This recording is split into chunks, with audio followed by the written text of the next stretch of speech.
2, 1. What's up, y'all? Welcome to the Sports Medicine Broadcast, a podcast to promote and improve your practice as an athletic trainer. I've got Brandon Hearn. He's with Compex. And then I've got John Seco, and I've got Sophia Amata, and we're talking about the product. And Brandon's also got Dave there to be a test subject. And so we're going to kind of put it on and demonstrate some of the stuff that we've been talking about. But we got this device at Pasadena because we wanted to help improve the recovery and just the compliance with the workouts for our athletes. And so, the best way to do it is to try it out, to test it out. And so that's what we did. So if you want to check out this conversation later, again, it's sportsmedicinebroadcast.com/Compex live. So sportsmedicine.com/Compex live. It'll have kind of some of the questions we've asked, the answers, the links, any resources mentioned there. But Sophia's going to be watching the live stream on Facebook. If you've got questions, jump in, type them in there. We'll do our best to get all of those answered.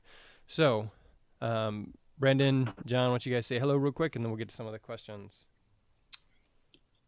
Good morning. This is Brandon Hearn. I'm with Compex, Senior Director for North America and Product Guru for Compex USA.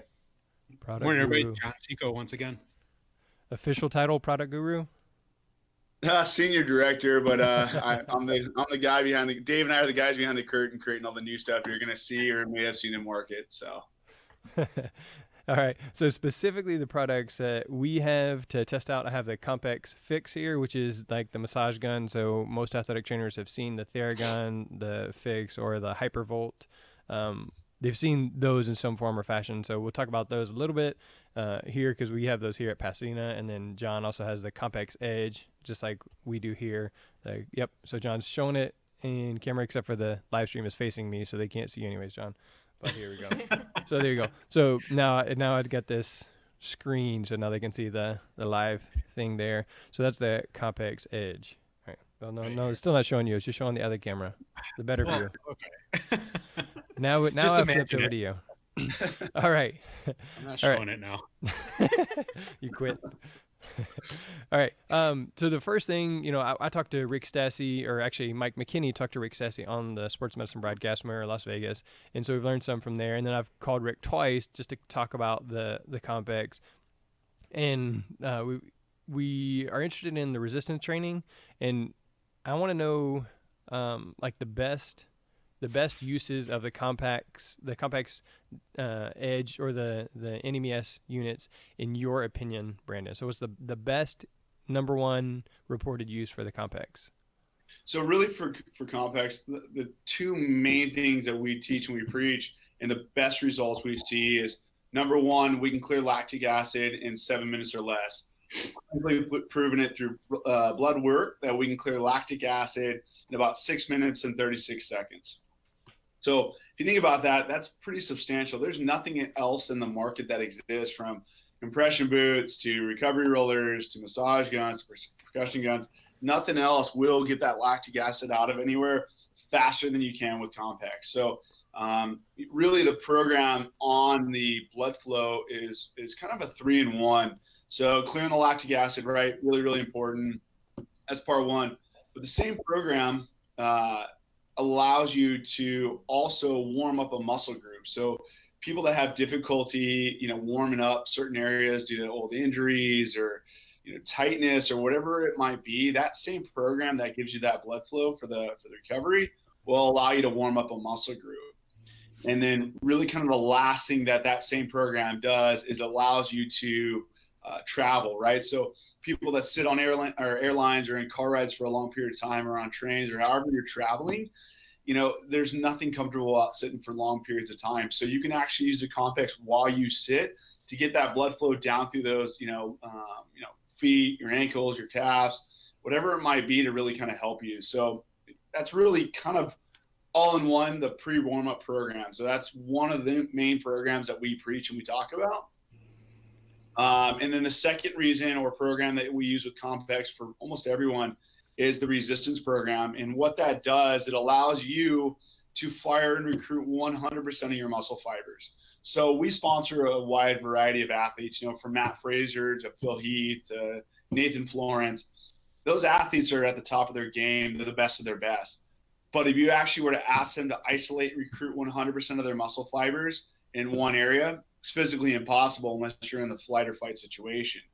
So with Compex, every single time that the muscle contracts under load under Compex, it's at 100% capacity every single time. And it doesn't care if you're tired, you're sore, you don't feel good. It's still going to recruit and isolate 100% of that muscle fiber. And we can target your fast twitch muscle fibers or your slow twitch muscle fibers. So in a nutshell, you can recover faster and you can get bigger, faster, and stronger. All right. Well, so who wouldn't want that, right? All right. So right. You were talking about the blood flow cycle or the blood flow program. So looking at the Compex, Sophia, what are those ones that are on the Compex Edge 2.0? Yes, it's endurance, resistance, training, recovery, and pain relief tents. All right. So the endurance, resistance, pain relief, recovery, and then training. I think I just said those right. But so which one of those is most like the blood flow that you're talking about? So you can get blood flow in the recovery program because the device actually starts out for the first 5 minutes of the program are at 8 hertz. So the Performance and Sport Elite and wireless and mini device all have a program called pre-warmup inside of it that stays at 8 hertz the entire time. It never changes. So the entire duration of that program is at 8 hertz. However, in the Edge model, the active recovery, the recovery program inside there still starts at 8 hertz. So it goes 8 hertz, 7 hertz, 6, 5, 4, 3, 2, 1. So again, that will still clear that lactic acid out in the 6 minutes because it holds about 8 hertz for 5 minutes, then drops down to 7 hertz. It's getting all that lactic acid out of there. So you can use that to warm up as well for about 5 minutes, and you can also use it on travel. So it'll do the same thing. It's program selection, right? Right. All right. So let's talk a little bit more about the recovery setting. Again, we'll get to the resistance setting, but since we kind of mentioned that first, the recovery setting. So you want to recruit 100% of the muscles. So let's focus on quads, and I gotta switch cameras there. So we're gonna focus on quads, and so the normal, what I would think is you want to place the pads to the extent the ends of the muscle. So like at the insertion and origin of the muscle, right? So like with the quads, I've split it, put one pad on the VMO, one pad on the vastus lateralis, the outside of the quad, and then the 2x4 or the long pad up at the top of the quad. So is that the optimal pad placement, or does the pad placement affect the 100% recruitment? So, on the recovery programs and the pre-warm-up, we're not recruiting 100% of the muscle because we're not asking the muscle to contract. We're just activating the muscle to get it to work, to pump that blood flow through. So, it's mimicking when you start rolling or you're compressing the muscle. What you're doing is you're squeezing or you're pushing that muscle to get that blood flow through. So on the recovery, the pre-warm-up programs, it's just forcing the muscle to twitch at a really light capacity, which is sending that blood flow through, bringing that fresh oxygen through. So on the pad placement on the recovery program, it isn't as critical to be 100% on the insertion and origin. So you don't have to be exactly on the VMO. You can actually, on the device, I run the 2x4. You can do like a kind of a full recovery leg flush. So you can put the 2x4 on the top of the quad, the other 2x4 on the bottom. You can try to run right between the VMO and the lateral. And then you can go a black electrode on the top, red on the bottom. So you can technically do one channel on the right quad, one channel on the left quad, a third channel on the hamstring, and a fourth channel on the left hamstring. So you could actually be flushing the entire leg in one cycle, only having to hook up one channel per muscle group. So that's something we kind of teach is we want it to be super simple. And, we tell people, hey, look, start and end of the muscle. As long as you're in that area and you're setting up the pad with a black electrode on snap on top and a red one on the bottom, you're going to get ideal kind of, activation. People get really caught up is, am I doing it right? Is this okay? Yes, it's okay. And yes, that will work. All right. So on that black and red on top and bottom, does that make a big difference? We say that because we've seen people buy devices and they'll hook on the 2x4 dual snap, like you were mentioning, they'll put a black and a red electrode on the same one. Okay. You come back and they're like, hey, this thing doesn't work. Like, well, yeah, the problem is you're not properly hooking up the muscle group. You're not at the start and the end of the muscle. So yeah, of course it's not going to work. So that's why we just teach that and try to get people to be unconfused on, am I doing it right? Right. So when I was using it in the weight room with my fellow coach, that we do workouts together, so we're just kind of testing it out. He did the same thing. He put both of them. I'm like, no. Just like it has to go from the black to the red. So you put the blue cable to here, the black cable, the red cable to here, and so that is definitely an important thing because I saw firsthand where you had to use it. So it is really simple to use because we had one of our athletes that's been using it for a while for an ACL repair, and there was a lot of damage going on in there. So multi-ligament and meniscus and stuff, and really struggling with getting that quad strength back. And it's been really simple for her to use as well, and I asked her that question. I was like, hey, what would you tell the company as we're talking to them? And that's what she said was like, it's easy to use and it works. I was like, that's all? I was like, that's all you got? You ain't got nothing more? So go ahead, John. And that's what I really enjoyed about the Compex too, is when I look at these things, because a few years ago, I went away from the traditional stim machine. So the big, bulky, big name, where it just sat right in the middle of this training room, right on that table, took up all kinds of room. I found that it became more time intensive. So not only did I have to set it up, I had to have the athlete stay right there, not move. And when you have a mass amount of kids come through right at 2:30 in our situation, we're having 20, 30 kids come through, and you have a table that is now taken for 20 minutes, then that means probably 10 kids couldn't get treated in that time. Right. What I love about the Compex is two things, like you said, the usability. So user ease to actually just manipulate the unit, but then to able to move too. So if I have an athlete, and one of the athletes that I start using it with had a hip flexor strain. So she was able to actually pull it off the shelf, grab it, hook it up herself, kind of just show me hey, I'm here today. And then instead of having to stay on the table, she could move to another situation, or, say I needed to do a massage or do some type of stretching or anything like that. She was able to jump off, move over, and I'd be able to use the table. So that's what I really, really enjoyed about the Compex, is that it's actually, you could see me I'm holding it. It fits literally in the palm of my hand. So any athlete can just grab it, hold on to it, walk away, and kind of manipulate it themselves to their ease or to their tolerance.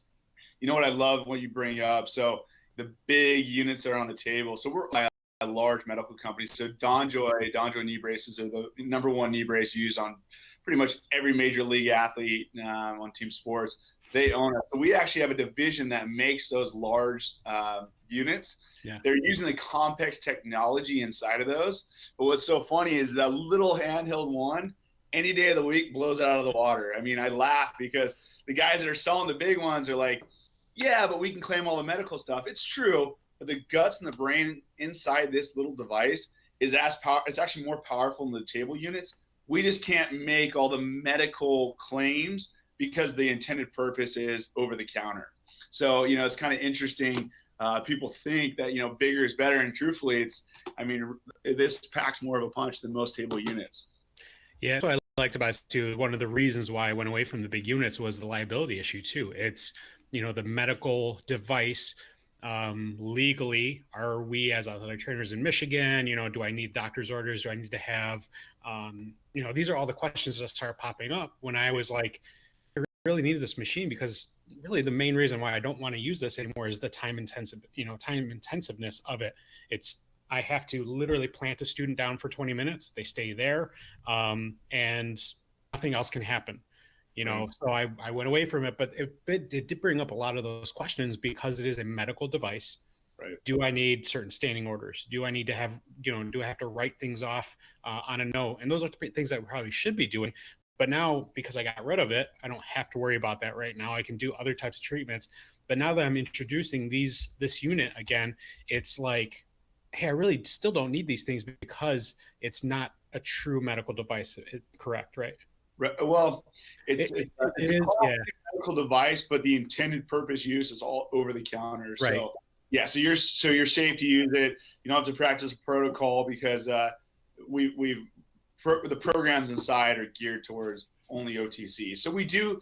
Look, we get questions all the time that are medical loaded, and I just defer them over to Rick or someone else because I can't give that information. But if somebody else wants to take a deeper dive with their experience, they're more than welcome to. Yeah. All right, so John, talking about your athlete, you said that had a hip strain, and she'll come and put the Compex on. What does that look like for you? What have you done to teach her to use the Compex, and what exercises is she doing to use the Compex units? Yeah, so it's funny because I hadn't had any experience with the Compex prior to. So my intern right now, Andrew, had a lot of experience using it his last semester working in baseball at the collegiate setting. He was able to actually walk her through, which then taught me the most appropriate uses for it. So she'll come in, she'll actually do the pain recovery system post practice. So she'll pop it on, do some stretching, do a little bit of ice, do some active recovery with it on. And she said within the first couple of days, it was like, oh my God, this thing actually really does work. It's like, I notice a measurable measurable like change in my pain level and my flexibility within my hip. So she's, feeling better at practice. She's the type of girl, she's coming back from a couple different injuries. This poor girl has had multiple injuries over the last couple of years that have literally stemmed from one, each injury to the next injury. So this hip flexor strain is a result of a quad strain that's a result of her ACL from 2 years ago. So it's all these things that have been happening to her. And this is the first time where she's been able to take more ownership of her recovery rather than needing us more to guide her. So that's been one of the great things, is that she's able to literally grab this thing off the desk, off the table, pop it on. We showed her where to put it. And then she's gone through her own active recovery and herself on her own time without really us needing to guide her.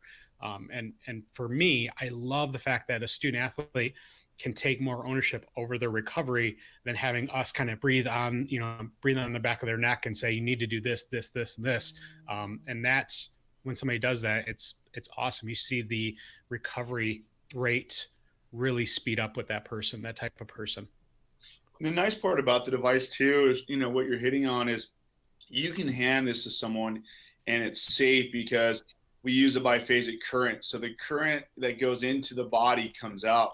Most devices that are on the market use a non-biphasic current, which is really dangerous. If you have plates, pins, screws, hardware in the body, you can actually cause disruption to that hardware in the body, which is not good. Plus, you can actually throw ice packs on top of the Compex while using it. I mean, the electrodes don't like to get wet, but you in fact could get them wet and you're not going to get electrocuted. You're not going to get shocked. It's not going to hurt you because there's capacitors inside that will shut down.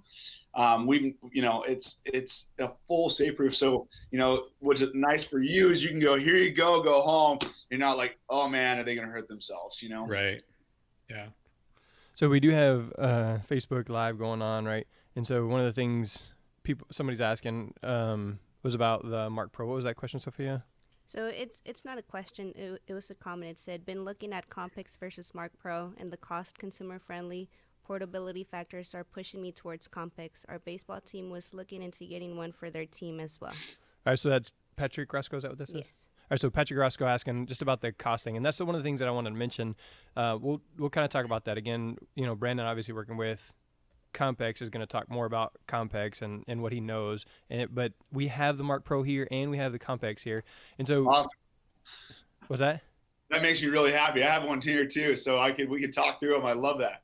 All right, so in the conversation I had at the beginning of this year with Gary, it was really cool. So just understanding the devices that can be used for recovery. And I want to continue to talk about this because I don't know that what I expected for recovery from each of those devices wasn't really what I got, but it was probably because of user error. So what I did was just hook up the Mark Pro to one side and hook up the Compex to one side, and my quads were freaking sore.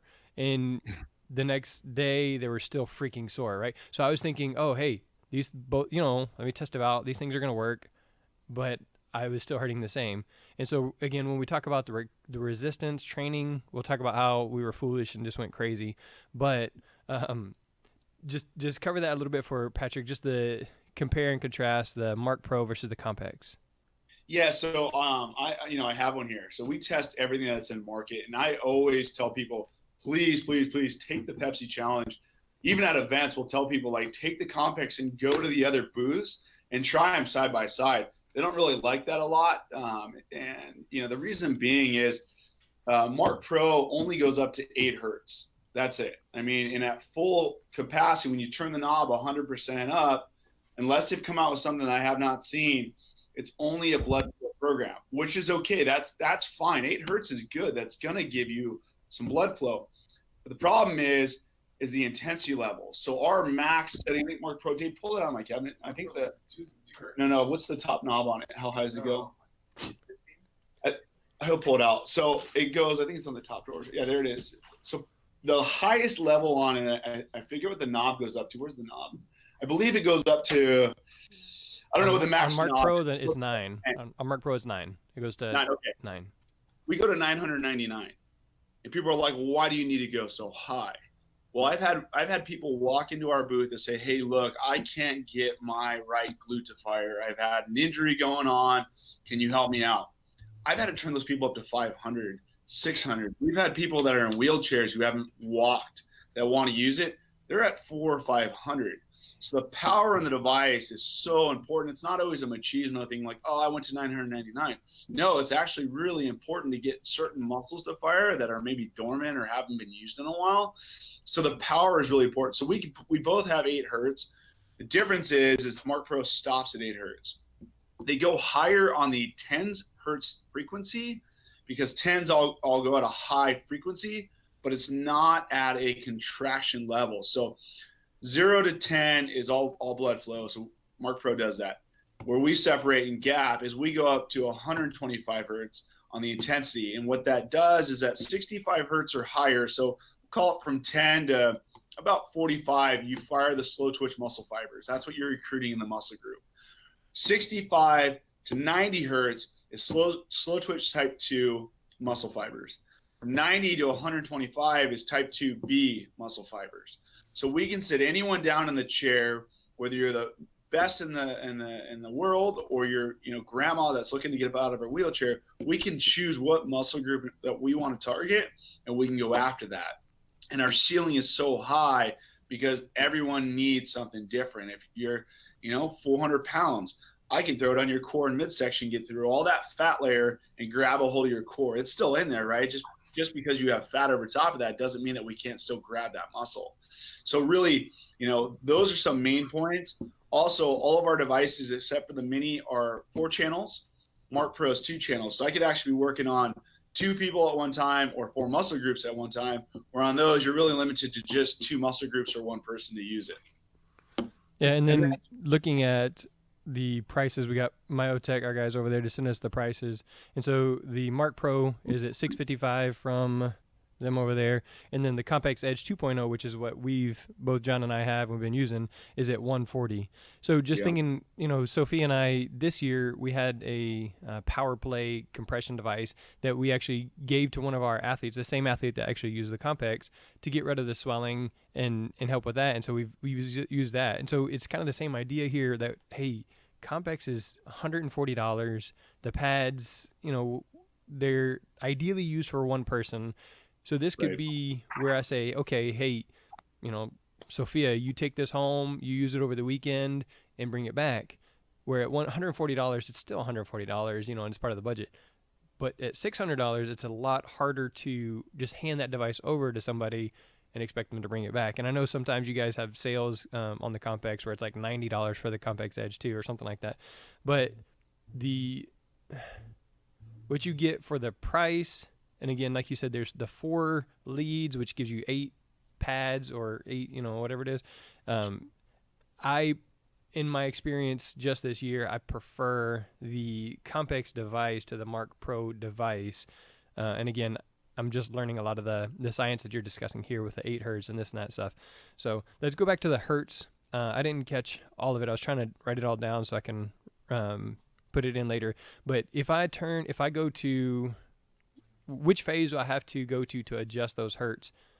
So they're in each program. So Okay. you can actually adjust the hertz. The hertz levels are in the program, so it's preset. Okay.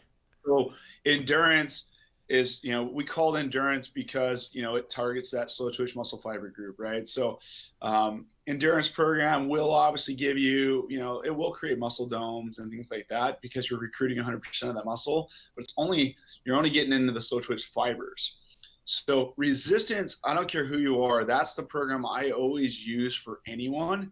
And it's always going to a resistance level 5 because now at resistance level 5, you're at 75 hertz. So you're already into those type 2A fibers and you're able to work those. So like I said, about 60 hertz, 65 hertz, you start getting in the type 2A fibers. So I like to go resistance level 5 because you're a little bit deeper in there. Once you use explosive strength and strength, it's really for some freakish people. I mean, there's not a lot of people that can get into that can't even recruit those muscle fibers. So they're in there, but I really don't steer people into it. The two programs we always preach is pre-warm up or recovery if you have the edge, and resistance. I mean, those are what you need. John? Yeah, I've been using it a lot on the recovery phase, and that's where I've found myself personally gaining a lot more out of it, and it's just because I've really only been toggling with the recovery versus the resistance. I did the resistance with a leg workout 2 weeks ago, and just like Jeremy said, I was miserable for about a day and a half, and usually, I train every day, so it's like I never get sore, and it was the first time I've been sore in a long time. So isn't that amazing? So that's our aha moment. That's how we got Phil Heath. That's how we got Matt Frazier. That's how we've got all of our athletes. We always get hit up by them where they're like, look, we've tried everything on the market. We literally are looking for something that's the best. We heard you guys are the best. Prove it to me. And it's the same thing happens. I send them a device.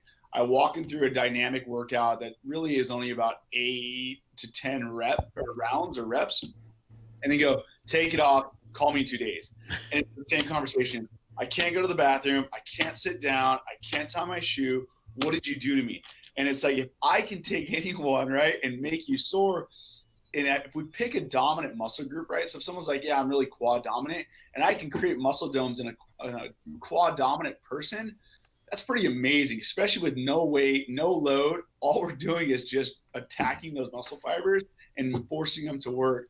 That's where you're getting the muscle done for. But if you think about it, if you continue to do that to your body, naturally what's going to happen? You're going to get bigger. You're going to get faster. You're going to get stronger. All right, so we're actually going to switch over. So, Sophia, will you turn that on? So I know John and Brandon, you have the devices there with you. You can't see the camera that we're showing, but Sophia's got it turned on, so she'll hold it up. Can you hold it up closer to the camera there, Sophia? There you go. So, it's not very clear. So she's on right now. Go down a little bit, or maybe angle it towards you a little bit. We got a neon light reflection going on. So click on one of those phases. So you can click on resistance and move the device towards me some. There we go. That way. All right, so looking at the device, you see it in the top right, it has a clock. Again, we're on the resistance phase, so if you guys want to look at it and kind of follow along with me. And then there's a 27. So that 27 is the total time. That includes, right now, it includes the warm-up, it includes the work, and then the endorphin release recovery phase that immediately follows the workout. Then the second thing is the person so you can adjust. So Sophia will adjust there. You see how, if you're watching the live stream, what body part you're working on, so you can adjust that. When I talked to Rick, he said it doesn't really matter what you put on that, but so it doesn't really matter. It's gonna be roughly the same. It doesn't. Okay. All right, so then the next thing over, it looks like a radiator or a heater. You see like squiggly lines coming up, and that is the warm-up. So Sophia, if you'll turn that off, so you can see the time jump down to 22 instead of 27. All right, so that's, again, just taking off the warm-up. But that's what you were talking about earlier, Brandon, the warm-up phase, which is the blood flow in the 8 hertz area. Is that right? Correct. Okay. And then the next thing over is the stair step. And so you see the person standing on step 1, so she's turning it up, and now it's at step 3, 4, 5, and you said you pretty much always run it at 5, correct? Correct. All right. So why would we run it at 1? So if I get somebody who comes in and says, hey, look, I haven't been working out, I haven't been exercising, I'm just trying to get back into it, probably not going to put them on level 5 just because they haven't been working out. Most of the people we work on are athletes, or working out or training 3 to 7 days a week. So that's why I mainly go to resistance level 5. But if I go to a demo, I mean, we've been to colleges, and there's some people that have not worked out for months. I'm not going to put them on level 5. I want to start them on level 1 and then gradually build them up.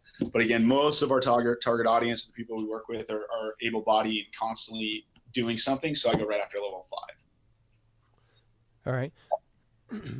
So, and then, did you turn it off? No, it's done. Okay. All right, so we're going to switch back to the camera and just kind of talk through some of that process. So if she were to hit, so you got to move it towards that way. There you go, and rotate it towards me just a little bit. So Sophia, the last button, so if you're, again, watching the live, you'll see the red channel. That's the one that's going to hit. It says start, or that's like select or enter. So we don't have any of the leads hooked up, and so that's what it's indicating now. Hook up the leads, hook the pads up, because it won't send the signal even if you have the leads hooked up but not the pads.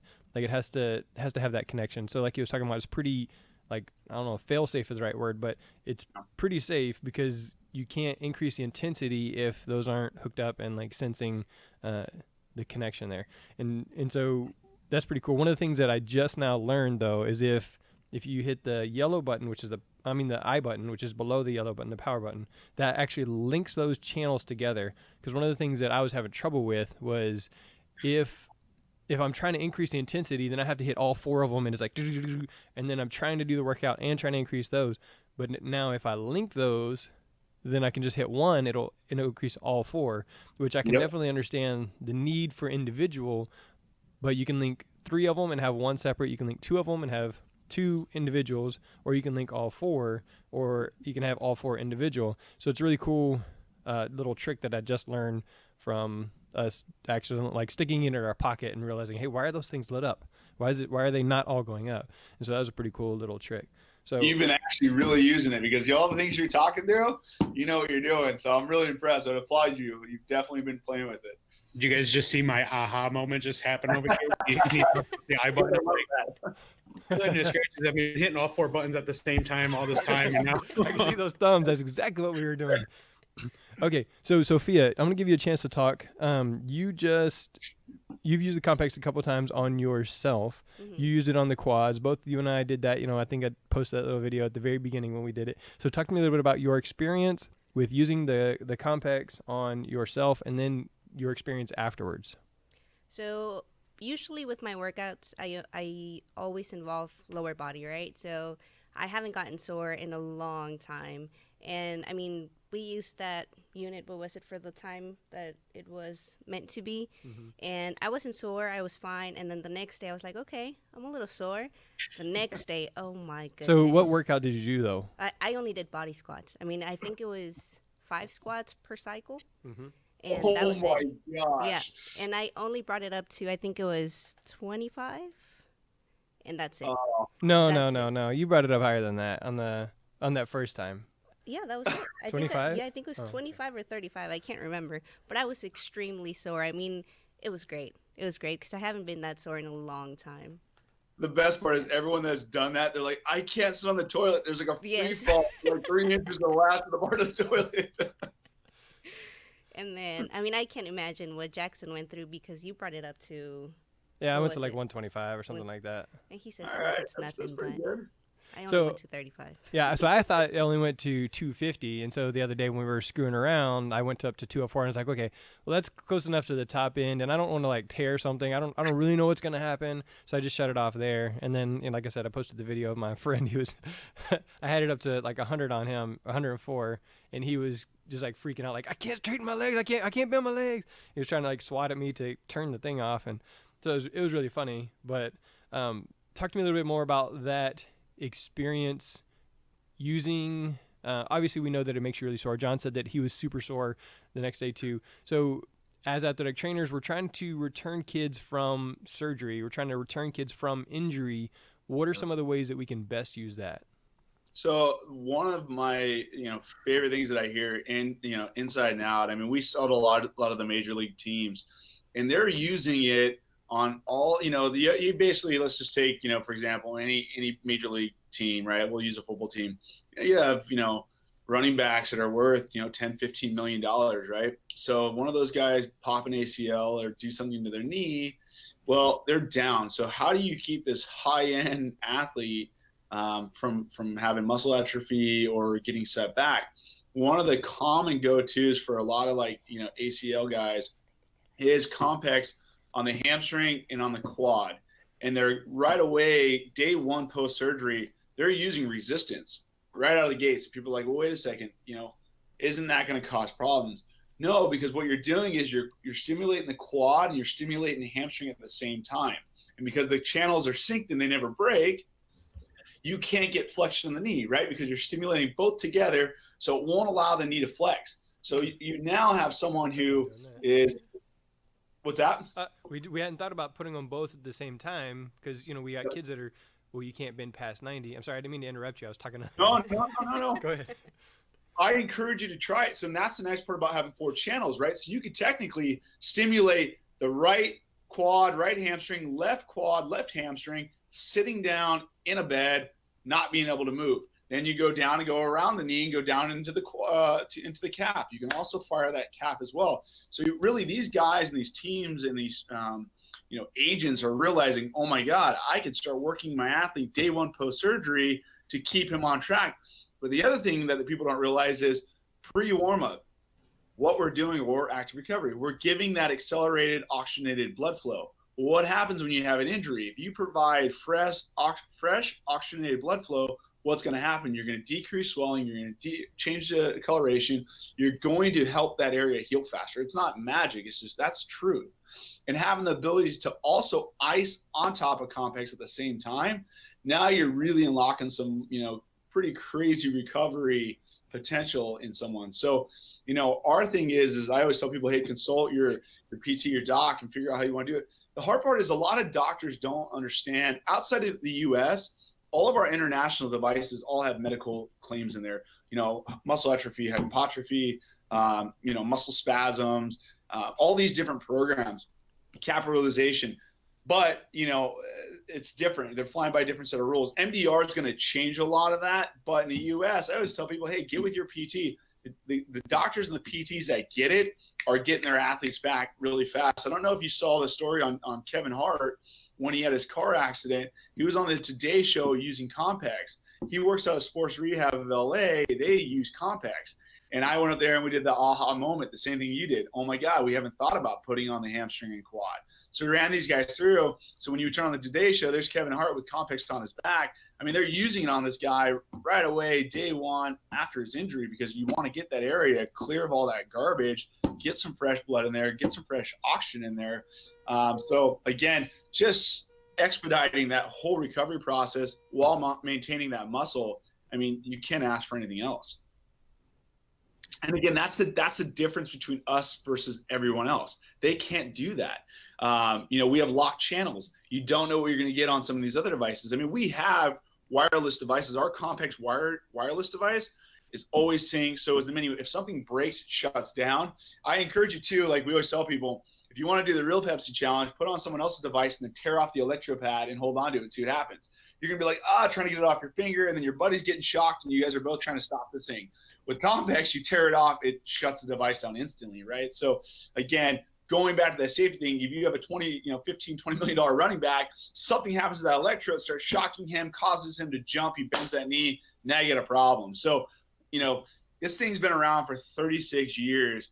We've done our due diligence on how to make it work and to make sure that it works right. And that's one of the things I really appreciated about it too, is the electrodes. I know that was a question we had kind of for a little bit later, but like how resilient they were, but also how safe they were too. They're not the typical like plug-in ones. I like that snap. I love like when you just look at the unit, you could tell that it's safe. You could tell that the electrode and the electrode connection isn't going to lead to something worse. And that's what I love about it too, is, it's a safe device.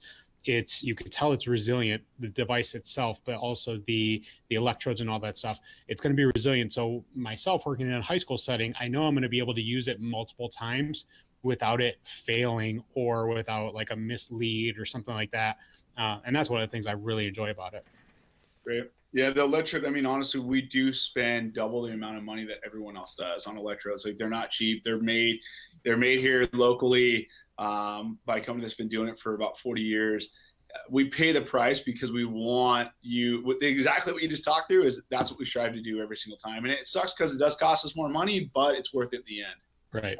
So let me jump in real quick. There is actually, I just ordered some on Amazon, some knockoff Compex pads, right? Because yeah, good. Well, I wanted to try. I was like, well, let me order them. Let me try it. Let me just see what happens. And so I haven't gotten them in yet. And so it's interesting that we just had this conversation because, after we've used them 3, 4, 5 times, and then we're over there doing, 12 minutes worth of air squats, we get a little sweaty. So those pads do start to they'll peel halfway off my leg. And then, like you said, I'll reach down there and I'll go to put it back on, and like my finger, it starts tingling through my finger. Well, it hasn't come completely off. So I don't know. Like, I haven't had the experience where it comes off and it shuts down. I've had it where it comes partially loose, but I'm still working. Like, I'm doing the squats or the deadlifts or whatever it is, and then it comes off, and then I just kind of press it back down, and I can feel the tingling in my fingers. But talk to me about the pads. What am I gonna get whenever I use those knockoff Amazon pads?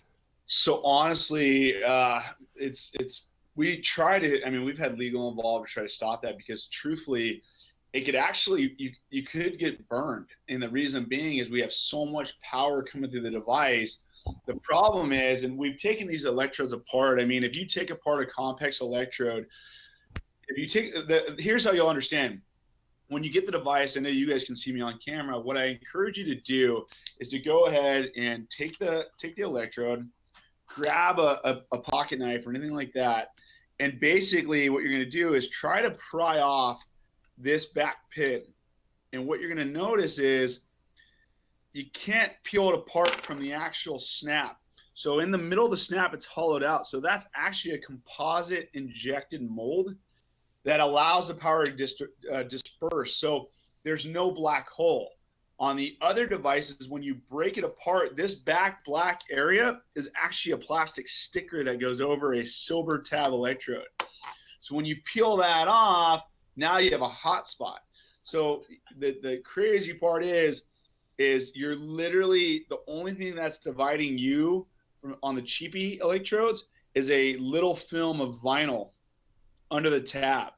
So try to peel it apart. I really encourage you guys to do it. And you'll notice that the actual head will come apart as one whole unit. The actual snap will tear it out. Yeah, I've actually had that on 2 of them. Like I said, we've been using them, and so the kids will pop it off, and so then they're like, "What happened?" I'm like, "Well, the whole snap popped off, right? It wasn't just like a little bit coming off." So interesting.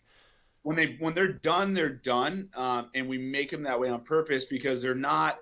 You'll notice the Chinese ones, the cheap Chinese ones, it's literally something on the back protecting the current from going through, and it's just a little vinyl strip. So it's we've had people go, "Hey, I bought this thing and it was really discomforting, or I got a little slight burn," or it's like, "Hey, whose electrode did you buy?" "Oh, I got it on Amazon." It's like, you can't do that.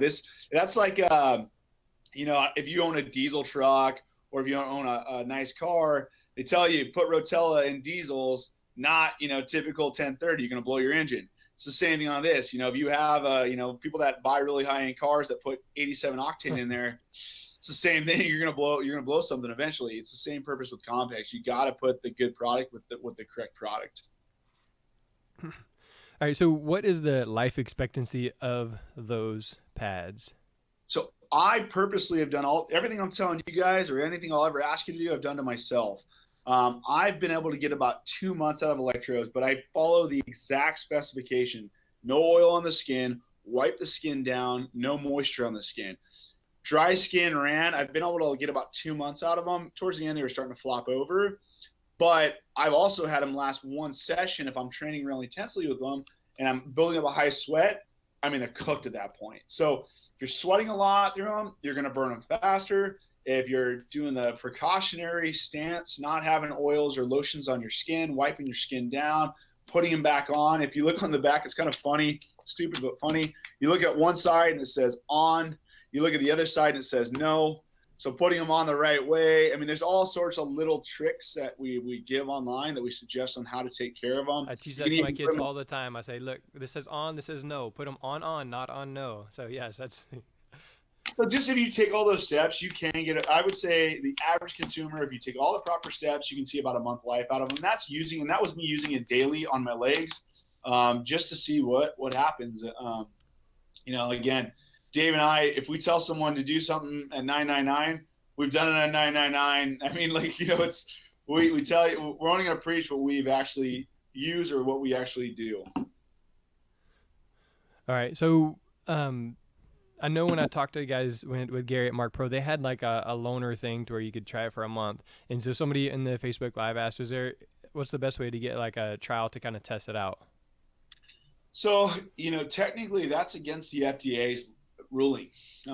You're not allowed to, due to the FDA, so we give away a lot of products here. I'm just being honest with you, because if someone buys a device from us, they open it and they use it, unless you send it back through the test lab to retest that whole device, the FDA will not let you resell it. We know it's safe. We know it's okay to reuse, but I can't resell it. So, if someone's really interested in demoing one, we can get them set up with a demo unit, or they can come see us at one of the events. We're going to be at Wadapalooza. We'll be at the Arnold. We'll be at the Wadapalooza event in Del Mar, the CrossFit Games, Rock and Roll Marathons, Ironman Kona. So we have a pretty large list of events that we're going to. But I mean, definitely reach out to us and ping us if they really want to try it. I don't have a problem sending demo units out to someone, especially if they can help spread the word. But I mean, I don't have a demo program or a loaner program. It's the FDA will knock on our door because we're a big company. All right, so on the website, there's plenty of videos of how to use it, of the pad placement and things like that. And so just here, I know you said you got Dave here, and I'm sure he's just been sitting there waiting, ready to kind of show us his stuff. So what if you're going to do one demo for us right here on live? What is that going to be? You got your shorts on? How long will it take you to put shorts on? We have 2 minutes for Dave to put on shorts? Yeah. So Dave, go put on some shorts, and we're working on quads. Yeah, you're going to put on your spandex, Dave, right? Yeah, we're going to do a quad demo real quick, and I'm going to show you something really fast. And it's the most effective, easy to understand way of doing it and how I like to run demos. So we'll go ahead and do that. The interesting part is I'm going to show you guys, no one, and I repeat, no one has seen. So our wired devices, just so everyone knows, if you want a good deal, buy our wired device now, because we are coming out with the wired 3.0. And the wired 3.0 is the most easy to use, understand device. It tells you where to put the pad, how to put the pads, what the programs mean, what they do, why to use them. So these will be coming out around April. So basically all the wired devices now, if you want a good deal, now's the time, because when these come up, I mean, the prices will lift a little bit, but this is just an easier to use. I mean, it's almost the size of my iPhone. It actually is the same size of my iPhone. So, and it operates just like kind of like a nav wheel. It's very, very easy to use. So I'm going to use the new wired on Dave, actually. So Dave, we're going to go ahead and hook up do the full hookup on the quads. Oh, sorry. All right, John, you got questions for him while they're doing the hookup? I'm trying to think what I had questions. I think we've covered a lot of things with this, especially with the Compex or with the Edge. All right, so I do have one. I just saw here in the notes. So the endurance phase has like a 10-second cycle with a 2 to 3 second rest, and then the resistance has like a 10-second on, 10-second off. Why the 10 seconds? So again, it's 8 seconds of it's 8 seconds of work, 4 seconds of rest on endurance, or on wire. Oh, I'm sorry, I need to drink more of my coffee. 8 seconds of work, 4 seconds of rest on resistance, and then on the endurance, it's basically 8 and 3. It's a shorter duration on endurance. And as you go into strength, it's 3 seconds of work with up to 30 seconds of rest. And on explosive strength, it's basically 2 seconds of work with almost a minute of rest. So it's kind of replicating. I tell people, like, hey, when you go to the gym and you're in high intensity workout, you're constantly going, just the way that the endurance or the resistance goes. You're constantly on, right?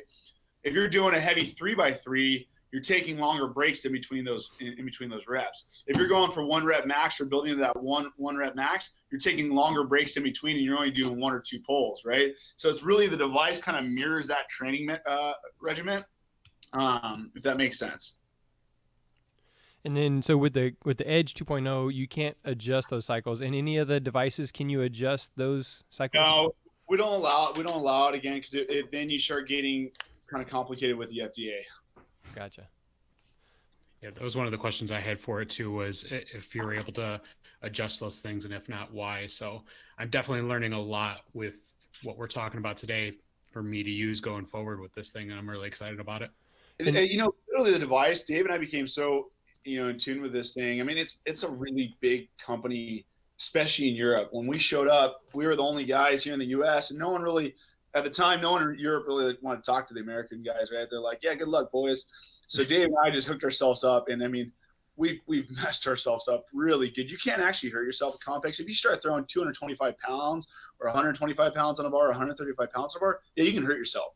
But if you're just using static or dynamic body movement, you're not going to have any problems. I mean, again, yeah, you could fall over, right? Like I've seen some people fully extend their legs and they fall over. Well, you can't do that. I mean, so, you're not going to tear the muscle from anything by using Compex, because all we're doing is recruiting the muscles that you have and commanding those to work. After a while, it goes up to 999. But after a certain number, the body can no longer recruit that number. So now it becomes kind of a fictitious number. So, the body can only do so much. All right. So during the work rest phase, so like I said, there's the 10 seconds of work, and I think you said 8 and 4. So the 8 seconds of work, 4 seconds of rest. So if I crank those numbers up to 125 while I'm doing my body weight air squats, what does it matter what those 4 seconds off are? Because you can adjust those as well. You can adjust as well. It's just a slight twitch just to keep the body moving. So really, you're focusing on the contraction intensity level. So it should just be a slight twitch. You should be able to feel it, but it shouldn't be making you contract. No. Okay.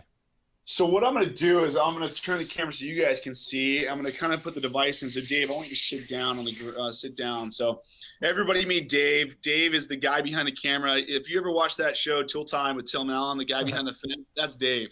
So now you guys are going to get to see him. So what I'm going to do is I'm going to hold it up so you guys can see his quads. Can you guys see his quads? Yep. Yeah. So what I'm going to do is I'm going to put Dave right into, on the new wired device, I'm going to go in and I'm going to go into muscle building. I'm going to go into resistance. Turn the camera down just a little bit. Is that better? Yeah, there you go, right there. Okay. You guys can see perfect. So I'm going to have you go into resistance. I'm going to put Dave, because he's an expert, I'm going to take him up to level 5. I'm going to turn on all his channels. And so what I like to do is I want to see how Dave reacts, right? So the idea behind the pre-warm-up is I want to see what his body's doing. I want to see if there's any kind of inconsistencies. I want to see if he's off balance. I want to see how balanced he is or how balanced he's not. Dave's pretty balanced. You can see his right's twitching a little bit faster than his left. That's okay. Everyone's got an imbalance. So a lot of PTs and coaches like this as well, because you're instantly going to see what's going on with the body. The body starts talking, and you can figure out what's going on. So now you can see actually his left quad starting to pick up a little bit more than his right.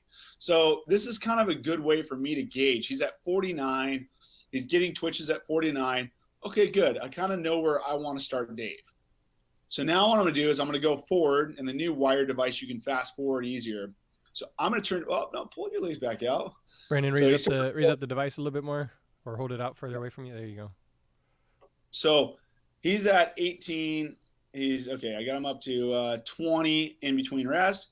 And now he's at 20, 30, 40. Stick your legs out there. Come on.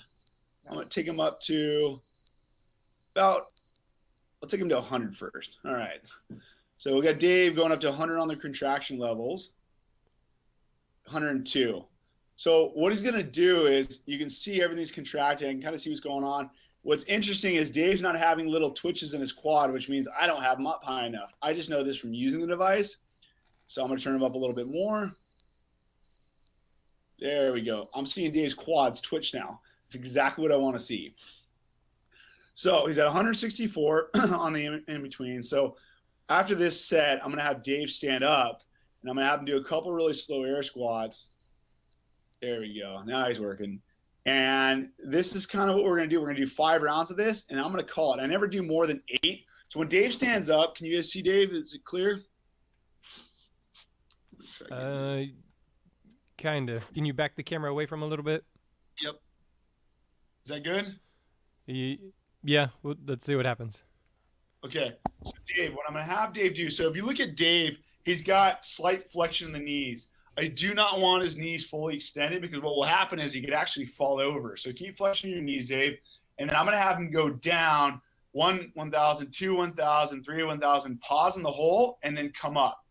So we're getting ready to go. And go, Dave. If you notice, I'm going to crank him up to about 200. I'm having him sit in the hole, 201, 204. Rest. Okay. And down. Take him up to about 290. Come on, Dave. Come on, sit in the hole. Come on. There you go. Up. Okay, and down. Come on, sit in the hole. All the way down. There we go. I got him at 298. It's holding. Not yet. Not yet. Come on, in the hole. Up. Okay, I'm going to have Dave do this about 3 more times. And down. So come on. When he's coming up and you're saying sit in the hole, sit all the way down, is that like an involuntary standing up because the quads are firing so hard, or is it because his quads are wanting him to get out of that bottom position really bad? Sit down. And it's because everything's under full contraction. I mean, he's fully loaded, under load. I mean, I'll do one more load and I'll let him talk because he probably can't talk very well. He's probably going to fall over. He's feeling it. He's at 298. Worked out this morning at 6 a.m. So he's hurting, starting to sweat a little bit. Come on, sit down, sit in the hole. So really, he's fighting against that eccentric contraction of the quads, right? When he's going, when he's trying to force himself further into that squat. Correct. So go ahead and you sit down, Dave.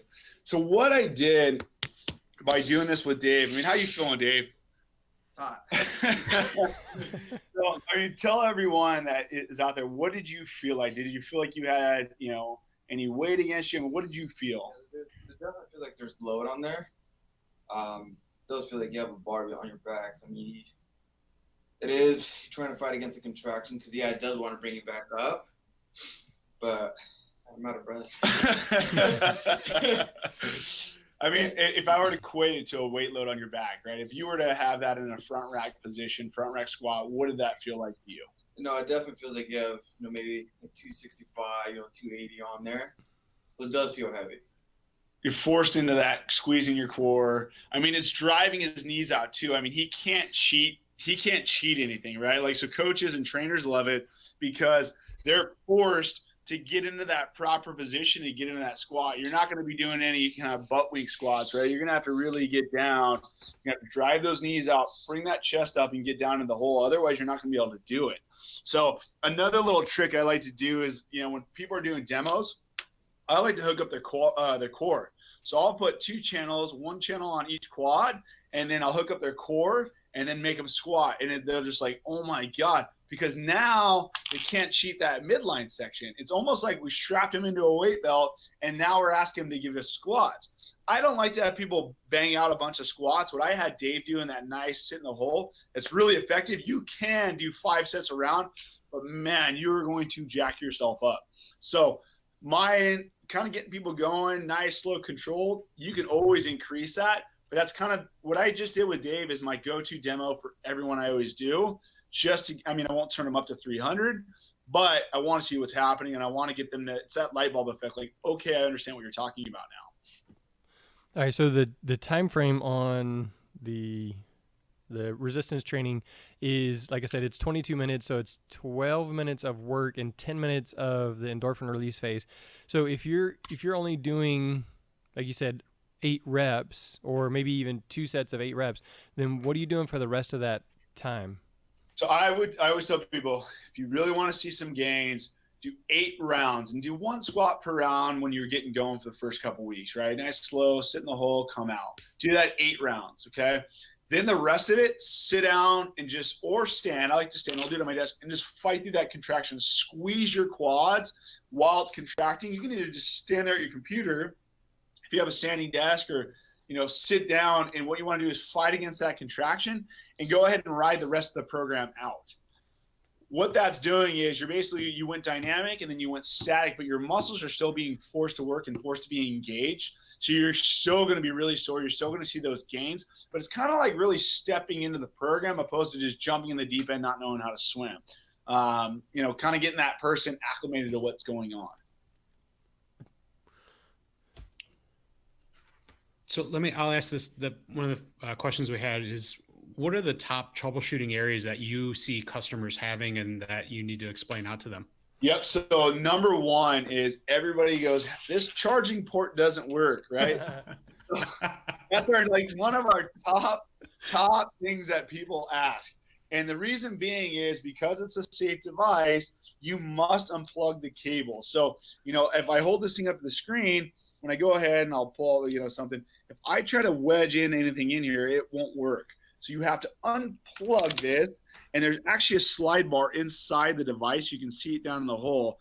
When the electrode or the cable's plugged in, let me see if I can do it without messing everything up here. So you can't. Well, what I'll do is this. I will plug in. I think this is the wired plug. Yeah, it is. So you can see when I plug it in, man, it's so hard to see. You can see, you see how those little spikes sticking up in the middle of the electrode channels? Yeah, I can see that. When I release it, they go away. So you have to have the electrode cables unplugged to charge this thing. So that's number one. Number two is it's common. We'll do a demo with someone. They'll go home. They'll buy the device, come back to our booth the next day. My device doesn't work. What'd you do? Show me how you hooked it up. They always tend to put the black and the red snap on the dual and think it's working. Those are pretty much the only two things that we really have on troubleshooting. The device is, really, really durable. So this is a big no-no. When we see this is obviously wrong. That's mainly it. I've thrown the thing down. I've dropped it, kicked it. We beat the living life out of these things just to make sure that, if someone calls and says it stopped working, well, what happened? Give us kind of a rundown. Those are the main issues. The charging port thing was the first thing that kind of caught us. One of the ones that we had, the battery was already low. So my intern and myself, we were trying to figure out how to plug it in. We were reading the manual, and it was the scene from Zoolander where they're like beating up the computer and the files are in the computer. Like that's literally what we were doing. And then eventually I just got lucky and it slid in, and I'm like, wow, what? It was an amazement of, that's actually really cool because it makes it safer. But then it's like, wow, I feel like an idiot. Don't feel bad. It is the most common question. I have friends of mine who are engineers and battalion chiefs in fire department, operating $1 million of equipment on fire trucks, and they break it. They stick a screwdriver in and snap it. What are you doing? I use a pencil or something. Yeah. So that's mainly the two things that we see. Awesome. All right, so we didn't even get to the Compex fix, right? But I think, with this being at an hour already, there's still a couple more questions that I have about this device, but I think we're going to test it out some more, and then we'll come back and revisit this some other time and go from there. And so on the recovery phase, one of the things that, like I mentioned earlier, what should I feel like? Because you said on, if I set the device to recovery, it should just feel like a twitch, or should it feel like a strong contraction? You don't want to see a contraction. You want to see the muscle physically twitching. So you want to see a really nice twitch. Anything kind of just really pulsating is not enough. You want to see it twitching. It doesn't have to be going crazy, but you want to see the muscle twitching at a decent rate. That's plenty. What you're going to notice is that you put it on, let's just call it, you turn it up, you're seeing good twitch at 30. 5 minutes, 3 minutes later, the twitch is going to start subsiding. Means the body's kind of waking up to it and getting used to it. So you're going to turn it up to maybe 35, 37, 38. So you'll notice that you might start at 25 in the program and you might finish closer to 50, but just kind of keep an eye on it. You just kind of monitor the twitching. It's pretty easy. All right. So you mentioned a lot of shows that you'll be at. If somebody wants to get a hold of you, or maybe find one of the places where you're going to be at, what's going to be the best way to do that? Yeah, so they can write us direct. We're working on improving our Instagram messaging. You guys can always email David. He's going to kill me for it, but David's always reliable. david.hernandez@djoglobal.com. I can send you that over. Dave's truly, besides myself, if I got hit by an ice cream truck tomorrow, Dave's probably the only other knowledgeable guy in the U.S. besides Rick and I. So Dave can help you out, answer any product questions, things like that. So feel free to reach out. He's also mainly the smiling face you're going to see at most of the events. He runs all our events for us as well. Why an ice cream truck? Why did you get hit by an ice cream truck? Well, just most random thing, right? All right. So email Dave, because there were some people that were saying, hey, I'm interested, and hey, is there a way I can test this out? I want to see on the Facebook Live. And so I appreciate everybody on the Facebook Live checking in. And again, email Dave, again, david.hernandez@djoglobal.com. That's it. And he'll respond to you.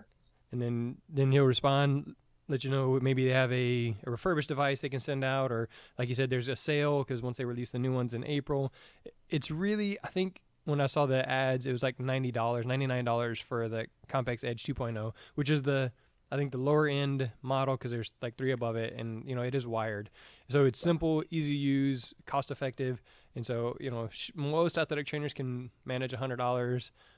So check that out there. So email Dave. Maybe he'll give you a special sports medicine broadcast discount. I don't know, but you gotta heckle him first, and then tell him you heard it on here, and he'll give you a good deal. Say that again. So you got to heckle him a little bit, and then tell him that you listen to the show, and he'll give you a good deal. Oh, see, there you go. So give Dave a hard time. Tell him he didn't even squat like a real man. I don't know. All right. So best way to get a hold of you again, like you said, contact David. John is always on social media. John Seco. John, anything else that they need to do to get a hold of you?